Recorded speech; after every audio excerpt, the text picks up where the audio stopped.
Lone Druid was one of the strongest heroes of 7.26, and in 7.27 he's actually received a couple of subtle buffs.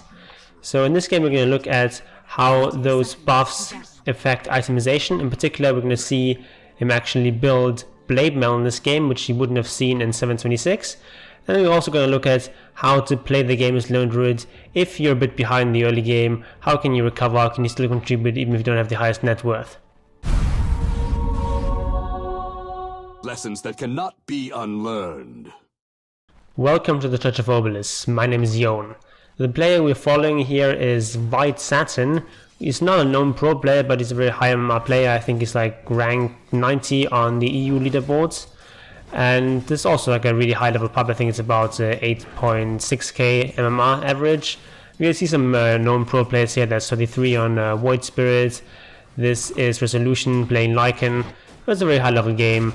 And we're going to see this matchup between Shadow Fiend and Lone Druid, which I think is slightly Shadow Fiend favored, but it's definitely playable. And the problem with this matchup is that just once the Shadow Fiend has a couple of stacks up of Necromastery, he's just much better last hitting. But once you also get a couple of levels on your hero, you get the higher levels of Bear, Shadow Fiend also has to watch out. So you can definitely have a lot of play potential here as Lone Druid. Just have to be a bit careful that you don't get both the hero and your Bear raised, and just have to sort of manage how much damage Lone Druid takes from those raises. If you like eating like 1 or 2 raises is no big deal, but if you eat 3 raises, things can get dangerous, and you have to watch out that you don't get killed. So in terms of last hitting, so far he's doing a reasonable job. It's fairly even, but of course level 1 and 2 Shadow Fiend is not exactly known for being very strong. So he's sort of supposed to be ahead in the first 1 or 2 levels, but now is sort of the time when things become problematic. You get level 2 raises, and your Bear is still fairly weak. So in terms of item builds, he's went for Blightstone at the start, and then Blades of Attack, all sort of fairly standard. Personally, I would like to see a few more branches here on the main hero, but that's not a big deal. And then after going for that Blades of Attack, which helps you with last hitting, he's going back for the Overvenom before he's going to finish out that Phase Boots. That's very sensible. It's just a lot easier to threaten the Shadow Fiend if you have Overvenom on your Bear. So far everything is very reasonable. And one of the problems with this matchup is that the Shadow Fiend can always push in the wave much more easily than you can do, and so you're often sort of last hitting on a tower, but that's something that Lone Druid can do. Notice that he's leveling up the Bear and then resummoning it, so that he can resummon it even though it's recently taking damage. So if you resummon the Bear, what actually happens is that you destroy the old Bear and you create a new Bear. The new Bear is going to have the same HP percentage as the old Bear, but other than that it's a completely different unit, so it doesn't carry over any of the buffs or debuffs that the old Bear used to have. And in particular, the debuff of not being able to resummon it 3 seconds after taking damage is going to be removed. So that's always something to keep in mind. In a lot of matchups, it's important to be strategic with when you level up your Bear. So, for example, if you're playing against a Husker, you can level up the Bears. It's going to remove those stacks and allow you to resummon the Bear, or just sort of save it from like taking too much damage from Burning Spear. And similarly with Shadow Fiend, if you're taking a couple of raises on your Bear, you can resummon it. It's going to remove all the raise stack counters. So always something to keep in mind as Lone Druid. Formula Rune is coming up, and notice how he's sort of bodying Shadow Fiend here. He's gotten the rune and now he's teleporting back. I mean, this Arcane Rune doesn't really help you very much. I think it also reduced the cooldown on Entangling Gloss, so it has like a slight usefulness here as well as cooldown on return, but it's not a big deal. Notice again he's resummoning the Bear after rooting, so you can get a chance of rooting again. Gonna try to get this kill, and Shadow Fiend is just slowed down so much by that Venom that he's gets in a bit of trouble. Like, there's always this turnaround potential on Shadow Fiend. You have to be very careful here. Don't take too many raises here. So now his raise counter is gone, and now I can easily go for that kill. So that was really well played, and I will just have kill here, and this puts him in a very comfortable position. Now up something like 2 or 3 in gold. And of course in this patch, kills is much more important. So in the old patch that wouldn't have given nearly as much, but now you get a bit more golden experience, particularly experience at the start. Also picking up bounty runes here, always important thing to do with the bash. Keep in mind your back and can pick up bounty runes. So Face Boots now completed, and they go into the Shadow Fiend, but there's 3 enemy heroes and they're only 2, and this is a bit too ambitious from Venge. He's out of mana, doesn't have any cooldown, so they just both die. After you resummon your bear, you don't want to die again. If you die twice in a row, your game is almost over. So very important now to be careful and not go for any of these aggressive dives. Shadow Fiend picking up a haste rune, so now Witch Doctor is in trouble. He's going to try to walk it off here, but Vengeful Spirit is not going to be so lucky, and she gets killed. But Shadow Fiend is also very low, but with the haste rune he manages to escape and just gets away with murder. So Lone Druid also picked up a infused raindrops, which can be a reasonable precaution against heroes like Shadow Fiend. A lot of magic damage there, so it's going to help out a little bit not to get bursted. And as long as you don't get bursted, you heal so much from your bear.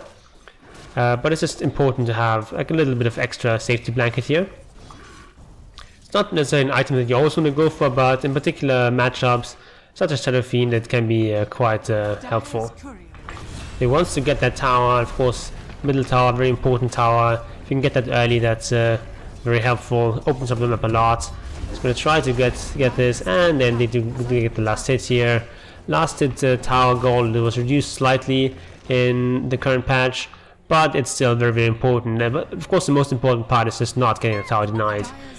Gets the royal jelly, and of course as a good Lone Druid player, you don't eat that yourself, you don't really need that region. You give it to your other cores, so one on Troll Warlord here, and the other one here on Void Spirit. So as Lone Druid you just don't need HP region because you have all the region needs from Spirit Link and mana region.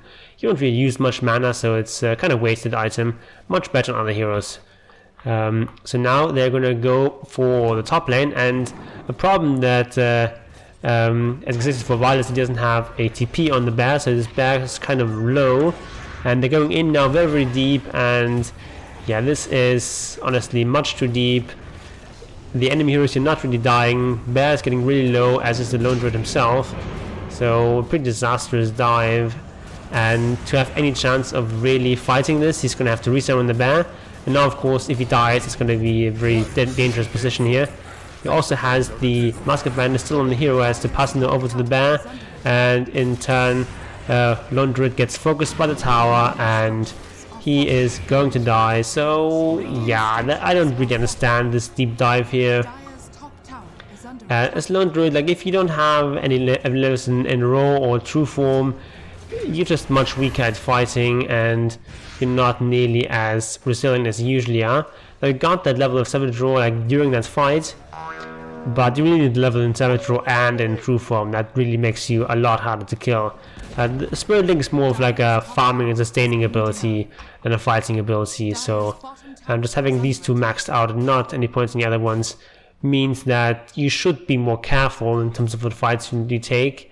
And he wasn't here, so as a punishment now he has to play for a whole minute without bear, meaning his net worth is going to plummet here, and he's going to have a very hard time recovering. So what do you do without a bear? Well, you just kind of farm awkwardly, maybe have like a lane if it's safe to farm that, otherwise just hit random jungle camps. It doesn't matter if you take a bunch of damage here, because once he bears up you can gain that back. It's just jungling really, really slowly here and waiting for the bear. Now the bear's up, and they want to repel some sort of aggressive move here. They want to defend that tower, and they do. So now with the bear he has Face Boost, Mask of Madness, Old Venom, Crawling Blade, as well as the Blightstone on the main hero, and we talked about infused raindrops. So now the next item is going to be MKB, and I think that's definitely going to be the standard build on Lone Druid in this patch. So MKB got a bit of a side grade, now has cost slightly more, has less damage but more attack speed and a better build up. The split snuggles item is quite strong on the bear. So that's probably the item we're going to go for usually after Phase Boots and Mask of Madness. Normally I would also recommend getting boots and perhaps a wand here, but if you're behind like this, like look at this, his net worth is quite low compared to the other ones because of that death and not having a bear for a while. So in that situation you can't really afford the luxury of boots. Boots is more of like an item that helps you chase, that helps you convert one fight into even better fights, and it's not really an item that helps you if you're behind and not doing enough damage. Now he's going for this Lycan. He has no ultimate, he only uses raw, so he has to be super careful of those units. They can kill him so easily, so he has to get out of here, and unfortunately he's gonna be run down here and gets killed once again. At least this time he's gonna have a bear once he respawns. But yeah, it's just like he's playing this too aggressively up here. If you don't have opponent true form yet, what are you doing yet? It's just so easy for Lycan to kill you. You're this fairly low HP ranged hero with not that much armor, no real mobility, you're not even boots, so he can just kill you so easily. So, but if you have true form, not only do you have a lot more HP and armor, you're also a melee hero, so you have natural damage block, which helps a lot against Lycan, and it's just so much harder for Lycan to kill you in that true form. Alright, so now you're thoroughly behind. What do you do? Well, you can't just keep fighting like that. You have to be more careful about what fights you take. At the same time, you don't want to just cease fighting altogether. It's being run out here now by Lycan. Some nice blocking here, and with the melee form you can see how little damage he takes. Like, he's super tanky with the melee form. And yeah, that Lycan now gets rooted, and he almost dies, but he's super fast, so you can escape here. But like, if you didn't have the melee form, you would be so dead, but with it, it's fine. They're going for Roshan now. They know that there's no ultimate on Lycan, and Trollwall of course can do this super fast, and so it's just gonna focus down Roshan. Be a bit careful with the positioning here. Notice that he's positioning himself behind the pit, so that the enemy jumps in here, he can always roar. So they claim the Aegis. Now that troll is in a super good spot. He's not top of the net worth, but he has the Aegis, he has Battle Fury, so he's doing well. And as Lone Druid in this game, your job is not necessarily to carry the game. That is the troll's job. You are position 2, but and sort of normally what you want to do is sort of play aggressively and create space for that troll, but here, because you have such a bad start, you need to at least finish the MKB, and then you can really start fighting, because that's just such a big power spike. But as of right now, you just have these components here, and they're fairly efficient components, but they're still just components. So right now you're super weak, and you really don't want to fight unless you have to. But here with Troll World in the thick of things, you have to go in there, and you want to go for the more vulnerable targets.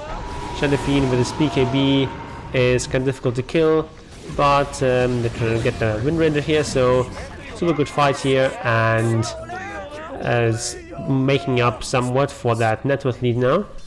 And I don't know why I keep using the word super as an intensifier in this video. I don't know, makes him sound like an idiot. But anyway, so they have MKB almost finished, and that is really the point when you want to fight. But of course they still have Aegis on the troll, so it's still okay to fight, but yeah, just having this item makes you so much stronger. MKB is just such an efficient item. It's pretty much the most efficient first damage item on almost any hero. And no fight being engaged here. They get the Shadowfiend kind of out of position and get easy kill. So now finally they have the gold for MKB, and Demon Ash now flying out on the courier, and they can now press the advantage that they have thanks to the troll and that MKB. So even though he's still behind the net worth, now he's actually really strong, and now he actually does a lot of damage. And you know, Lycan can run down the bear, okay, but Resummon is available, and now you can see how much damage Lycan takes. So of course also important fact that Witch Doctor here with his spells but like this bear does some serious damage now, especially when you use Mask of Madness. So that's kind of an important power spike on Lone Druid. The first big power spike is when you get Mask of Madness, and then the second one and most important power spike is once you get your first like big damage item. That's almost always going to be MKB or Desolator. But honestly, in this patch I would almost always go for the MKB. It's just such a convenient build up and such a strong item. Of course it means less tower damage, but you still do a lot of tower damage even with MKB. So this tier 3 tower, not a problem, and now they can go for more, but the enemy are going to respawn fairly soon. However, Lycan doesn't have ultimate. A bit of a deep dive here by 33, and Troll also being caught out here, so not sure about that diving. Now it's all about just getting out, but without Lycan ultimate they can't really do too much. Unfortunately though, Troll is going to be left behind. So they do claim a tower and a range tracks, but it costs them dearly. It's a more than 2.5k swing in terms of gold and more than 5k in terms of experience. That is definitely not worth. So now after the MKB is finally invested into that boots, and he's now also going for a blade mail. Now why would you go blade mail on Lone Druid?